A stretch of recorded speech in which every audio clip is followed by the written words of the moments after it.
As a yoga teacher, one of the more common physical challenges that I encounter is students that have an excess amount of tension or tightness in their iliotibial or IT band.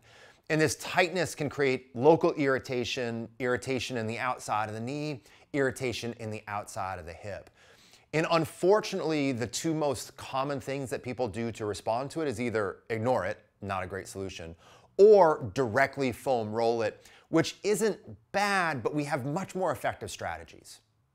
When we look a little bit more deeply into the IT band, its form and its function, what we're really going to see is when we want to work with it, actually what we want to work with and focus on are the four muscles that blend into the IT band. The gluteus medius, the gluteus maximus, the tensor fasciae lata, and at the bottom of the IT band, the tibialis anterior.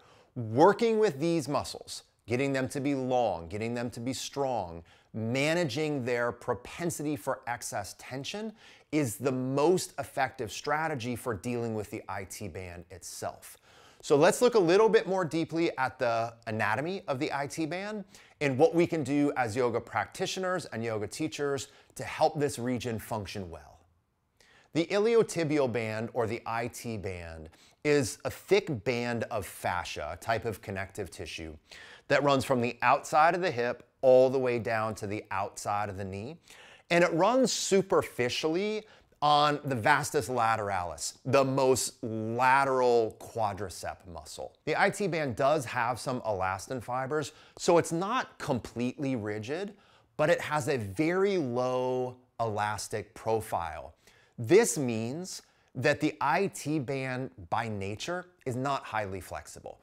You can think about the IT band as an incredibly stiff spring that is able to load and unload and therefore absorb the normal shocks that the body experiences, but it's really not a structure that has evolved to be flexible. This is why we want to change our mindset about trying to stretch the IT band or foam roll the IT band. You can try, but because it is not highly elastic, you want to focus on something very different. We want to focus on rolling, releasing, strengthening the musculature above it and below it. These are the muscles that are going to really change the tone of the IT band itself and give us more relief. Let's take a quick look at a visual to make sure we fully understand this dynamic. And then we'll look at some practices to lengthen, strengthen, and roll out the region more effectively. So imagine that this resistance band is the IT band, okay? And then imagine that this hand up here represents the three muscles of the outer hip: tensor fasciae lata, gluteus medius, gluteus maximus. And then this hand down here represents the muscle at the bottom of the IT band, the tibialis anterior. Now, if any of these muscles, but especially these muscles, because the reality is the outer hip muscles exert a much greater force on the IT band than the tibialis anterior. So let's imagine that any one of these muscles gets tighter. And I'm not quite sure how to make my hand tighter, but it gets kind of tighter and kind of pulls up. So imagine that this right hand, this one up here, is pulling and pulling and pulling and pulling and pulling. Where are we going to feel this? We're going to feel this as an increased amount of tension or tone in the resistance band. But is that where the actual origin is? No. So if I want to release the excess tension in this situation that's on this resistance band, I don't have to change the nature of the resistance band. I have to change the nature of what's pulling on it. So we want to focus now to have a healthy IT band on helping the outer hip muscles, to a lesser extent, the lateral shin muscle, be more supple, be more strong, and be more balanced. So first, let's quickly look at my 3 favorite ways to lengthen and release tension in the outer hip and take some of that stress off the IT band. The first thing that I like to do to lengthen the area is to actually do a cross-legged standing forward bend.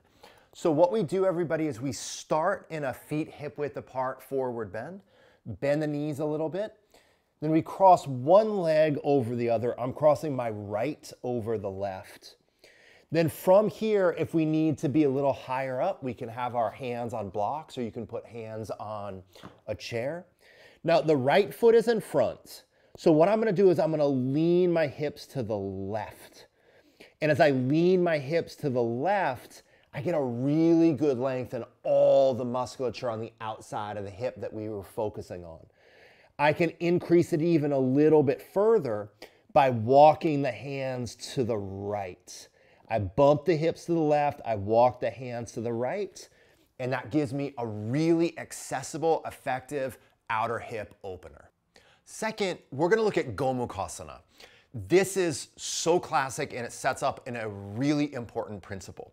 If I wanna focus on lengthening the outer part of my hip, it's probably most effective to do so when my leg is adducted. So if I wanna stretch the outside of the hip, then it's better to have, in most situations, that leg be across the midline. So what I'm gonna do is I'm gonna go right knee on top of the left knee. And even when I do this, everybody, I immediately get a feeling of length and stretch in the true outside of the hip, okay? And it's totally okay if you or your students have that knee a little bit higher up, if this foot doesn't come to the floor. It doesn't have to be some perfect melding of the top knee onto the bottom knee. But the key point here, everybody, is taking the top leg and going across the midline with it. As my top thigh has gone across the midline, that now is creating more length on the outside of the hip. So I can do this upright. I can do this coming forward. I can also, and this is one of my favorite ways to get into the lateral hip, I can come a little bit forward, and then the opposite hand, I can scoop the top knee. So my left hand is scooping underneath my right knee. As I do that with the hand, I just create a really gentle action of pulling that thigh into greater adduction or across the midline. And I'm not cranking on it. It doesn't even have to go anywhere. I'm just creating that action of pull. And then as I pull with that same side hip, I draw down and back and I turn my torso just a tiny bit to that side. Finally, I don't think there's anything better to lengthen the outer hip than Supta Padangusthasana with a belt or a resistance band and one really specific technique. So what we're gonna do here, everybody, we're gonna lie on our back. We'll take a leg up, and you don't want to be struggling, okay? I don't want to be like fighting to hold on to my leg because we have to be targeted. So I'm going to use a resistance band or I'm going to use a strap, and I'm going to take the leg 45 degrees across the body. It can be less, but usually if we go more, it's going to be completely passive, which is fine. This is still fine. But if we take this leg 45 degrees across the body, and we maintain its position with the belt, right? That belt holding it in place, then look what we can do. With the leg, we can create the action of trying to pull back to its own side. So the belt is holding the foot in place, but the foot is kind of pressing laterally on the belt. So now I'm stretching my right outer hip muscles, all of those lateral hip muscles, while I'm also engaging them. So they're getting long and strong. There are a lot of ways that we can strengthen the outer hip muscles. One of the simplest, everybody, and we can actually tie this into a lot of different yoga poses, or we can have a lot of different setups for this. But let's get this concept first. So we can lay on our side, support our head, and then we can raise the top leg. Okay, now as we do this, there's a couple of things to make this clear. There's a couple of things to make this more effective. I actually want to lift my bottom waist up. I don't want to push my bottom waist into the floor. If I'm pushing my bottom waist into the floor, the top hip's not going to have to work as much. So I want to lift the bottom waist. As I lift the bottom waist, I lift the leg. Now look, I keep the lift of the leg and I can take the leg a little bit back behind me and slightly externally rotate it So heel a touch down, ball of the foot a touch up. If I want to focus more on gluteus medius and gluteus maximus. But if I want to focus more on tensor fascia lata, I can actually bring that leg a little forward, so that hip into extension, and slightly internally rotate it. So I can do both of these. And if you do both of these with me or at some time, you're gonna feel that full range of lateral hip strengthening. Now, we can take this same work into our side planks, right? We can be in side plank, raise the leg, take it back, externally rotate it. Bring it forward, internally rotate it, right? So we can do it just as a side lying pose, or we can bring it into side plank. The second way I find it's really effective to strengthen these outer hip muscles is in a different type of side plank. So in this type of side plank, everybody, we have the top foot stepped forward, the bottom foot to the floor, and the foot turned out, okay? So we have this set up, and then what we do with this, everybody, is we lift the bottom hip strongly, and we press the top foot down. So the bottom hip is lifting up, the top foot is pressing down, and what you're gonna feel when you do this are the lateral hip muscles working like a good sandwiching vice grip squeeze towards the center line. Really great outer hip strengthening. Now, I call this awful tree pose, or tree pose done badly. So what we do, everybody, is we keep one foot down, we're intentionally making it poor, then we're gonna correct it. And the correction is what builds us the strength. So I'm gonna stand on my left leg, and then I'm gonna take my right heel just to the inside of my left ankle. I'm gonna let my hips sway off to the side, right? And this is what I mean by it being bad. Like, this is not being executed well. Then I can imagine, everybody, that someone is kind of pressing me further into this lateral hip sway, so I have some imagined resistance to work against. I take my hand on the outside of the hip, and against that imagined resistance, I engage my left outer hip muscles really firmly, and I hug that hip in. So now I stay with this, and I feel this exaggerated engagement of all the musculature on the outside of the hip. Then from there, I can just stay as is and feel this good strength. I can actually repeat this a handful of times. This is gonna give me good practical strength in the outside of the hip. But then also, as I'm continuing to practice, anytime I'm doing a one-legged standing pose, I wanna remember, oh, that hip doesn't bonk out to the side, it hugs in. So it could be tree pose, or it could even be things like Utthita Hasta Padangusthasana. We're squeezing that standing outer hip into the midline, getting that good lateral hip stabilization. So finally, when it comes to foam rolling, you can absolutely foam roll the IT band. That's not a problem. It might even be effective, but it's not likely that that's the most effective way of releasing tension. Remember, we want to focus on working mostly above the IT band and a little bit below it. So here's what we want to do. Instead of just rolling the lateral part of the thigh, we actually want to get more into the hip, and we want to make sure that we're changing the angles so that we're getting the coverage of pressure everywhere from gluteus medius to maximus to tensor fascia lata. So here I am, everybody.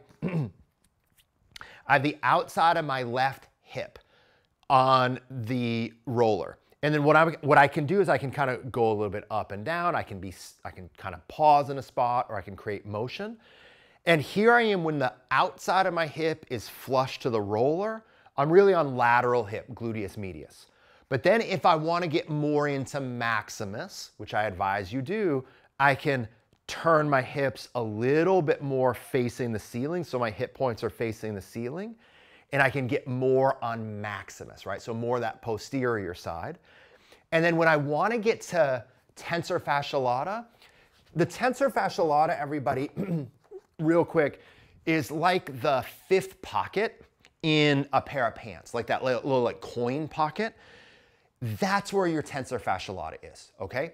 And so from here, in order to get that, I don't want to just stay on the outside of my hip. I actually have to turn the face of the pelvis down a little bit. And what I'm looking for here is pressure on essentially that fifth pocket or that change pocket within a pair of jeans. I hope I didn't say change purse at some point. But anyways, you just want to get right into that fifth pocket. And as you stay with this, everybody, and as you go through these three muscles, you're going to be releasing the tension that is the excess stress that is most likely what's being transmitted through the IT band, making the IT band irritable.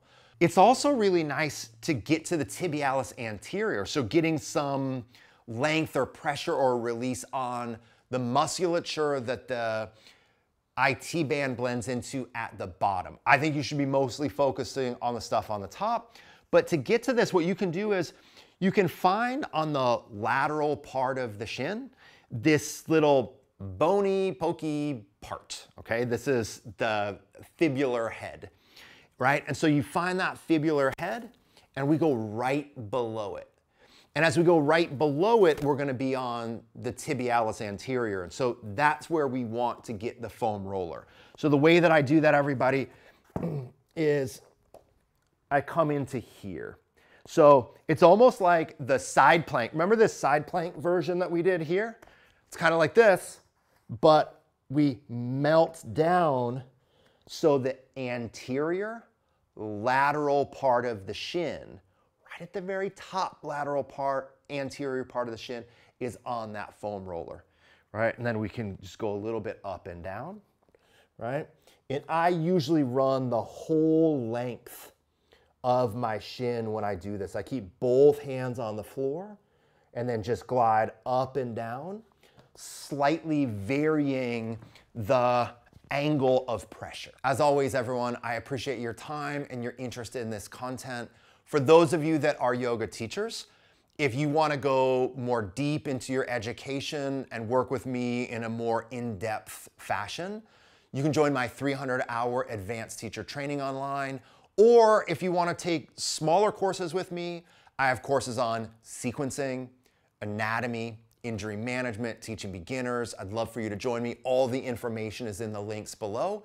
And for those of you that are not teachers but want to deepen your practice and want to consider being a teacher, my online 200-hour yoga teacher certification program will be launching this fall. So you can find out more information at the links below. As always, everyone, it's really helpful for me if you like it, if you share it, if you do all that stuff. I appreciate it. Thanks a ton, everybody. Take care.